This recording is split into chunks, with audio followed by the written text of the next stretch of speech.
Hello भाई sir, मेरे पास है 10 रुपये और हिमांशु भाई के पास चलते हैं और कबूतर लेके आते हैं 10 रुपये का। चलो चल के देखते हैं देंगे या ना देंगे 10 रुपये का कबूतर। अरे हिमांशु भाई, हाँ भाई। ये लो 10 रुपये यार, 10 रुपये का कबूतर दे दो यार, एक बढ़िया सा। हाँ भाई, इतना शानदार कबूतर दूंगा, आसपास के क्षेत्र में कोई देगा नहीं भाई। 10 रुपये कबूतर नहीं देगा आसपास के क्षेत्र में? नहीं भाई। चलो दिखाओ यार, कैसा कबूतर दोगे यार तुम 10 रुपये का? भाई लाइक कर देंगे, सब्सक्राइब कर देंगे, सोई दिखा के दे देंगे तुम्हारे लिए। चलो भाई, वीडियो को लाइक कर लो, चैनल सब्सक्राइब कर लो। हिमांशु भाई कह रहे हैं, निकाल के लाओ फटाफट।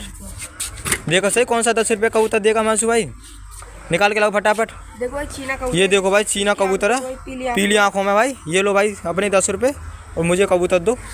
देखो भाई हिमांशु भाई ने कबूतर